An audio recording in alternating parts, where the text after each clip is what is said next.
Hello everyone, let's learn and grow class में आप सभी का स्वागत है। इस वीडियो में हम डिस्कस करेंगे सीटेट जुलाई 2025 का जो स्ट्रक्चर है वो कैसा होता है। मतलब कि सीटेट का जो स्ट्रक्चर है वो किस प्रकार से होता है, कितने पेपर होते हैं, कितने मार्क्स के होते हैं। तो जो भी बिगनर्स हैं, जो फर्स्ट टाइम सीटेट के एग्जाम देने जा रहे हैं, उनके लिए वीडियो बहुत ज्यादा इंपॉर्टेंट है। तो अंत तक वीडियो जरूर देख के जाइएगा, ठीक है। तो जो स्ट्रक्चर है वो कैसा है कि जो सीटेट का एग्जाम होता है वो एक ही साल में 2 बार होते हैं, ठीक है। और 2 पेपर के लिए एग्जाम होते हैं, एक होता है पेपर 1 और दूसरा होता है आपका पेपर 2, ठीक है। पेपर 1 जो होता है वो होता है प्राइमरी वालों के लिए। जो भी फर्स्ट टू फिफ्थ वाले के लिए, first standard to fifth standard के लिए अप्लाई करना चाहते हैं, तो उनको पेपर 1 का एग्जाम देना पड़ता है और क्लियर करना पड़ेगा, तभी वो दूसरे जो एग्जाम्स होते हैं जैसे कि केबीएस, एमबीबीएस, इसके लिए अप्लाई कर सकते हैं। जो पेपर 2 होते हैं वो उसके लिए बीएड जो होता है वो कंपलसरी होता है। बीएड अगर आपका क्लियर है तो आप पेपर 2 के लिए अप्लाई कर सकते हैं, ठीक है। तो पेपर 2 जो होता है वो अपर प्राइमरी के लिए होता है। अपर प्राइमरी में कौन सी क्लासेस आएंगी आपकी? फिफ्थ 6 to 8, ठीक है। फर्स्ट टू फिफ्थ, यहाँ पर 6 to 8 के लिए जो अप्लाई करना चाहते हैं तो आपको अपर प्राइमरी मतलब कि पेपर 2 की एग्जाम देनी पड़ेगी और उसको क्वालिफाई करने के बाद ही आप दूसरे एग्जाम्स दे पाएंगे, ठीक है। ऐसे भी क्वेश्चंस थे कि मैम मेरा 89 मार्क्स आ रहा है, क्या मैं बीपीएससी का एग्जाम दे सकती हूँ?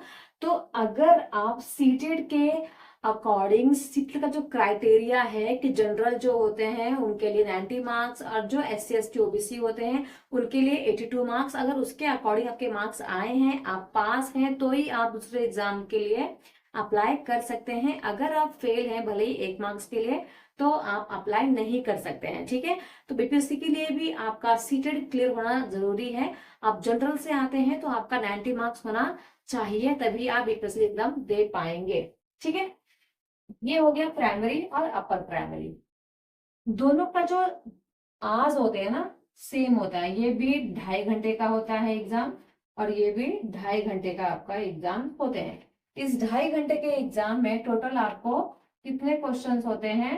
150 क्वेश्चन सॉल्व करने होते हैं। पेपर 2 में टोटल आपको 150 क्वेश्चन सॉल्व करने होते हैं। मतलब कि एक क्वेश्चन को आपको 1 मिनट देना है। ऐसा लग रहा होगा कि 2.5 घंटे बहुत ज्यादा होता है, बट 2.5 घंटे कहाँ खत्म हो जाता है एग्जाम के टाइम पे पता भी नहीं चलता।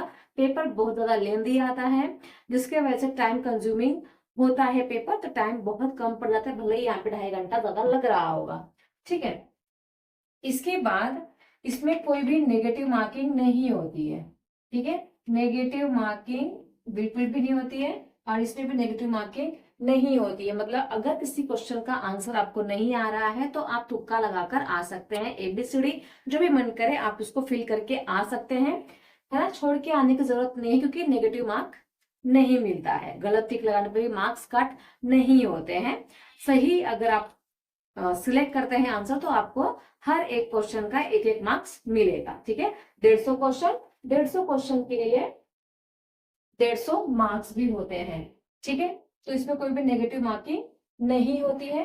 एग्जाम जो होती है आपकी वो होती है ऑफलाइन। पहले कोरोना के टाइम पे ऑनलाइन हो गई थी, पर अब ये एग्जाम जो है ऑफलाइन ही होती है, ठीक है।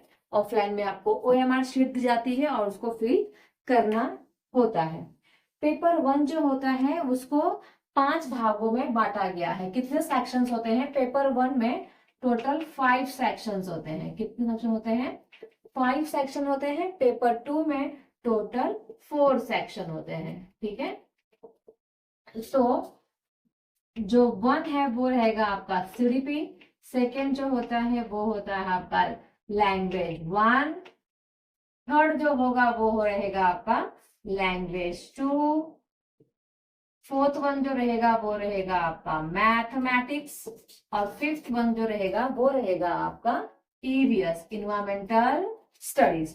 तो जो पेपर 1 वाले जो होते हैं वो आप किसी भी फील्ड के हो, किसी भी सब्जेक्ट के हो। आप बोलोगे मैं साइंस का स्टूडेंट हूँ, मैथ्स का स्टूडेंट हूँ, मैं सोशल का स्टूडेंट हूँ, पर पेपर 1 में ये सारे सब्जेक्ट कॉमन होते हैं और सबको ही पढ़ने पड़ते हैं, ठीक है। सारे सब्जेक्ट कॉमन होते हैं और ये हर अगर पेपर 1 दे रहे हो तो आपको ये सारा कंपलसरी पढ़ना ही होगा, कोई भी ऑप्शन इसमें नहीं आते हैं, सारे 5 जो सब्जेक्ट है वो कंपलसरी होते हैं, ठीक है। और सारे जो 5 सब्जेक्ट है वो 30-30 मार्क्स के होते हैं। तो अगर आप 330 इंटू 5 करोगे कितना हो जाएगा, 150, ठीक है। तो 150 क्वेश्चन का एक सेट होता है, ठीक है। ये हो गया था पेपर 1। पेपर 2 की बात करें, इसमें 4 ही सेक्शंस होते हैं, ठीक है। फर्स्ट क्या रहेगा आपका, फर्स्ट रहेगा आपका same CDP, child development and pedagogy, ठीक है। सेकंड आपका क्या रहेगा, लैंग्वेज 1 और लैंग्वेज, थर्ड क्या रहेगा, लैंग्वेज 2।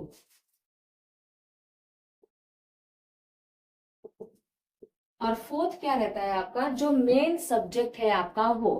तो फोर्थ जो रहेगा, जो बच्चे साइंस मैथ्स वाले स्टूडेंट है, साइंस के स्टूडेंट है, तो उनको साइंस और मैथ्स का एग्जाम देना पड़ता है। ये ऑप्शनल होता है, साइंस मैथ्स वाले साइंस मैथ्स को सिलेक्ट करते हैं एंड सोशल वाले सोशल को सिलेक्ट करते हैं। तो इसमें टोटल 4 सेक्शंस होते हैं, ठीक है। जिसमें से सीडीपी 30 मार्क्स की होती है, लैंग्वेज 1 और लैंग्वेज 2 30-30 मार्क्स का होता है, और ये जो सेक्शन होता है ये टोटल 60 मार्क्स का होता है, ठीक है। तो साइंस वाले, साइंस और मैथ्स 30-30 मार्क्स का होगा, बट सोशल स्टडीज जो होगी वो अकेले 60 मार्क्स की आती है, ठीक है।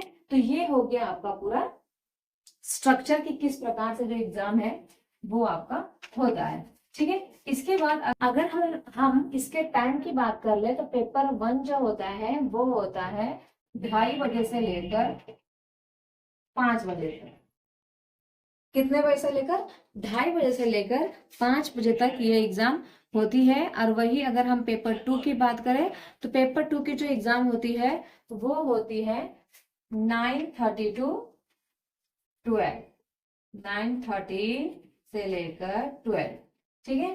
तो 9:30 बजे से लेकर 12 बजे तक आपका पेपर 2 का एग्जाम होता है। सुबह सुबह जो एग्जाम होती है वो पेपर 2 की एग्जाम होती है, और शाम को जो होती है वो आपके पेपर 1 की एग्जाम होती है।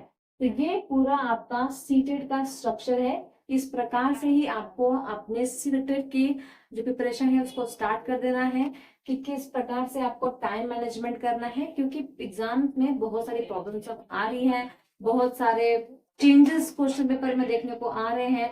तो जितना जल्दी आप अपना सीटेट का एग्जाम कंप्लीट कर लोगे उतना ज्यादा आपके लिए अच्छा होगा, ठीक है। तो आई होप आपको समझ में आ गया होगा कि किस प्रकार से आपको अपनी स्टडीज करनी है। ये आप अपने एक रफ पेपर पे जो बुक है उसके फर्स्ट पेज पे ही लिख लीजिए, ताकि आपको नॉलेज हो कि कौन सी चीज कितने कितने मार्क्स की आती है। ओके, सो आज के लिए इतना ही, मिलते हैं नेक्स्ट क्लास में। Thank you so much everyone.